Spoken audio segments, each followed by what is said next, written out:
Hai guys, perkenalkan nama aku Farel Amanda Kusumahandri, biasa dipanggil Farel. Aku dari Universitas Negeri Malang, program studi Ekonomi Pembangunan, angkatan 2023. Kali ini aku akan membahas tentang poster yang aku buat, yakni tentang IPM. Pernahkah Anda bertanya-tanya apa yang sebenarnya mempengaruhi kualitas hidup kita? Salah satu indikator yang sering digunakan mengukur kualitas hidup adalah Indeks Pembangunan Manusia atau biasa disebut IPM. IPM mencakup berbagai aspek mulai dari kesehatan, pendidikan, hingga pendapatan. Tahu nggak sih, indeks pembangunan manusia dari tahun ke tahun akan terus naik. Berdasarkan berita bahwa indeks pembangunan manusia atau IPM ini terus naik dikarenakan dengan adanya peningkatan IPM menunjukkan kemajuan suatu negara dalam hal kesejahteraan masyarakat. Kali ini aku akan membahas hubungan tingkat pengangguran terbuka atau TPT, angka persentase sekolah atau APS, dan indeks kesehatan terhadap Indeks Pembangunan Manusia Provinsi Jawa Timur tahun 2023.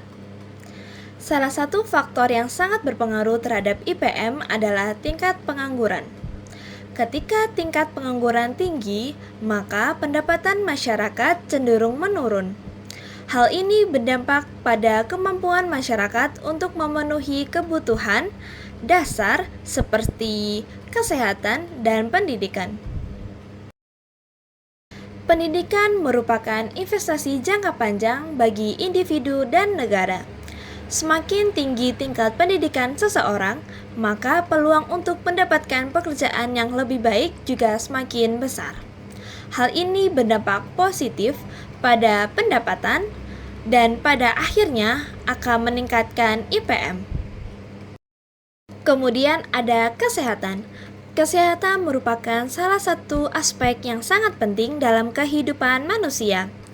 Ketika kesehatan masyarakat baik, maka produktivitas akan meningkat dan harapan hidup akan lebih panjang. Hal ini akan berkontribusi terhadap peningkatan IPM. Konsep-konsep yang telah kita bahas sebelumnya sejalan dengan teori ekonomi dari Adam Smith.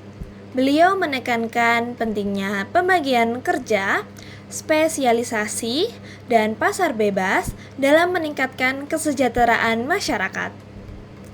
Pendidikan dan kesehatan yang baik akan meningkatkan produktivitas tenaga kerja dan pada akhirnya mendorong pertumbuhan ekonomi. Kemudian, faktor-faktor tersebut aku uji menggunakan SPSS dengan regresi berganda dan dapat disimpulkan bahwa tingkat pengangguran terbuka atau TPT, angka persentase sekolah atau APS, dan indeks kesehatan secara signifikan berpengaruh terhadap IPM. Artinya, ketiga faktor tersebut memiliki hubungan yang sangat erat dan saling mempengaruhi. Dan terakhir, untuk meningkatkan IPM perlu melakukan berbagai upaya, seperti menciptakan lapangan kerja baru, meningkatkan kualitas pendidikan, dan memperbaiki layanan kesehatan. Dengan demikian, kualitas hidup masyarakat dapat terus meningkat. Aku, Farah Amanda, pamit undur diri. Bye-bye.